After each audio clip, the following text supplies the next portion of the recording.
Bonjour. Il n'est pas nécessaire d'aller à l'autre bout du monde pour voir de belles choses. En France, en Provence, dans le département du Var, il y a de très belles choses à voir. De bonne heure, vers 7 heures, je quitte le port de Toulon. J'observe un bateau de la série Mistral, un porte-hélicoptère, et derrière ce remorqueur de haute mer et ses grues, le porte-avions Charles de Gaulle qui, une fois de plus, est en révision ou réparation. En 20 minutes environ, je traverse la rade de Toulon, la plus belle rade d'Europe, et je suis masqué puisqu'en cet été 2020, il convient d'être masqué, c'est obligatoire à bord des bateaux-bus du réseau Mistral, et cette règle est assez bien respectée. J'observe l'un des Corsica Ferry qui se dirige vers la Grande Passe au niveau de Saint-Mandrier, et je continue mon petit bonhomme de croisière toulonnaise en admirant le fort et aujourd'hui musée naval de Balaguier avant d'arriver aux Sablettes où il y a une très belle plage. C'est là où j'ai appris à nager quand j'étais gamin. À cet endroit, je pêchais des poissons à la main dans des briques.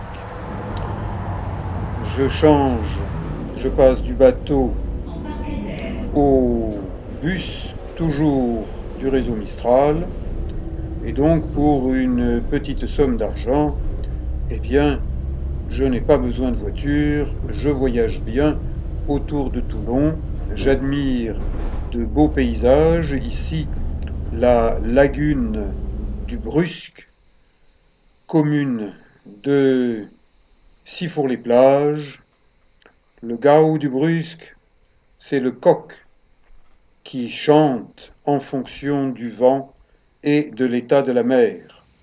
Ce massif haut de 350 mètres est le Cap Sissier. Je vous y convie au niveau de plusieurs vidéos, tout comme j'ai tourné plusieurs vidéos au niveau du Brusque, où lorsque j'étais adolescent, jeune adulte, j'ai beaucoup fait de chasse sous-marine. On peut y chasser des Vénus, mais pas avec un fusil harpon. Il vaut mieux une ventouse, c'est plus écologique. Certains aiment faire du kayak. Je préfère randonner avec des palmes aux pieds, un masque, un tuba, un sac à dos étanche dans lequel il y a mes affaires pour quelques heures, et je rends visite au domaine sous-marin. Sur un rocher, proche de la côte, 3 cormorans. Il y a quelques années, ces oiseaux étaient rares. Maintenant, on en trouve de plus en plus dans le Var. Ce sont de redoutables pêcheurs de poissons. Regardez comment ils tournent leur cou de façon à pouvoir repérer leur repas. Et le repas, eh bien, il est là. Des petits poissons, des oblades, des poissons un peu plus gros, des sopes. Ce sont des poissons végétariens avec une belle robe argentée, des rayures jaunes. Et ce cormoran se demande quel poisson il préfère pêcher pour son déjeuner. Il a le choix, car les eaux du Brusque sont des eaux très poissonneuses. À nouveau, des jeunes oblades. Les adultes peuvent être des poissons plus gros que la main. Ils vivent en groupe. ce qui les protège des prédateurs, car dans un grand groupe, il est difficile de viser un poisson en particulier. Donc, vivre en groupe, c'est se protéger. Se protéger des plus gros poissons, prédateurs, se protéger aussi des chasseurs sous-marins. On en rencontre au brusque pas mal, car les eaux sont poissonneuses et la chasse sous-marine est autorisée. Je l'ai pratiquée un certain temps. Je chasse maintenant de manière écologique avec une caméra. Ce cormoran a dit à son copain, pousse-toi de là, que je m'y mette, et ces sards vifs disparaissent dès qu'ils me voient.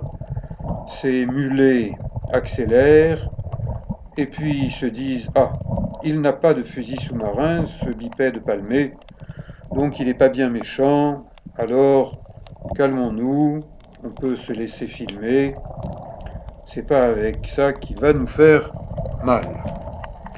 Je suis content que des poissons fassent la distinction entre les chasseurs sous-marins et ceux qui ne sont pas armés. Ceux qui se contentent d'observer les fonds sous-marins, comme là cette crevasse dans laquelle je poursuis pacifiquement une girelle avec de superbes couleurs. J'aime observer les poissons sans les toucher, en les dérangeant un petit peu, mais pas trop tout de même. Ne soyons pas plus royalistes que Jupiter, un demi-dieu qui n'est pas un dieu marin, car il s'est fait construire aux frais du contribuable, au fort de Brégançon, sa résidence estivale, une petite piscine, car, eh bien si vous ne le savez pas encore, Manu a peur de nager en mer. Bien qu'il ait une ministre maintenant déléguée de la jeunesse et des sports qui soit une ancienne championne de natation, eh bien il n'est pas fichu de nager en mer et de donner l'exemple. Il se contente de prendre des bains de foule, comme à Toulon, où cet été il a pris un bain de foule dans les rues désertes. Comment fait-il? Eh bien, c'est un stratagème de théâtre. On amène la galerie avec soi pour faire ce qu'on appelle la claque, c'est-à-dire applaudir quand le public n'applaudit pas. Et s'il n'applaudit pas, c'est peut-être parce qu'il n'apprécie pas. J'ai lancé quelques défis marins à M. Macron, qui fait la sourde oreille. Il n'entend que ce qu'il veut entendre, et il se gargarise de ses propres paroles, qu'il apprenne donc à nager avant de revenir l'été prochain, pendant qu'il est encore président, et j'espère qu'il ne nous fera pas le coup de revenir une nouvelle fois, et qu'il prendra exemple sur son mentor François Hollande, et qu'il dira, puisque je n'ai pas réussi, eh bien je m'en vais, en laissant la place à quelqu'un d'autre. Maintenant, il est aidé par le maire de Nice, Estrosi. Eh bien, en Provence, on dirait c'est un estron. Cherchez, demandez ce qu'est un estron. Un estron, c'est Estrosi. Ce chasseur a repéré un poisson. Il tend son bras, mais le poisson s'en va. Et le chasseur ébredouille. Et les mulets paraissent se ficher un peu de lui.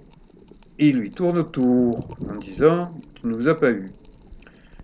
Et je vous le garantis, tirer un mulet dans un banc de mulets, c'est très difficile.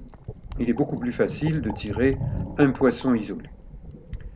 Ça, c'est une crevasse sous-marine, une faille. Elle est mystérieuse, un peu inquiétante, étroite. Je m'y engage, mais je regarde dessous, je regarde dessus. C'est vraiment un endroit étroit. Et j'aime bien ce type d'endroit où il y a un certain danger. Le danger, c'est que si on s'y engage et qu'on se trouve coincé, eh bien on meurt noyé. Donc, il faut quand même réfléchir. Les nageurs sont des gens qui sont conscients du risque de noyade omniprésent. Et si, comme Manu, vous avez peur de l'eau, eh ben, restez à barboter dans une piscine. Ça vous convient mieux. Mais comme modèle, il y a quand même mieux. J'ai un peu faim, donc je sors de l'eau. J'ai ma petite réserve de barres énergétiques, de lait de soja, vitamine C naturelle, surtout pas de synthèse. Et j'observe les rochers. J'observe les rochers qui sont cassants, tranchants. Attention, c'est du rocher pourri. Il y a du schiste, il y a d'autres choses. Et j'observe de haut la faille mystérieuse dans laquelle je me suis engagé et où j'ai bien envie de retourner. Mais pour y retourner, étant donné que je suis un être doué de raison, raisonnable, j'étudie tout ce qu'il y a autour. J'observe un nageur qui crawl, sans palme, un autre nageur avec un masque et un tuba. Le tuba est recommandé quand on a un masque. Revoilà le crawler, il s'approche de la faille, et puis finalement il y a quelque chose qui doit lui faire un peu peur, donc il s'en va voir plus loin. Eh bien, c'est un nageur raisonnable. La faille lui a fait peur, il va plus loin, chercher quelque chose à sa mesure. Et moi, je continue à observer cette faille sous différents angles pour essayer de comprendre comment elle fonctionne.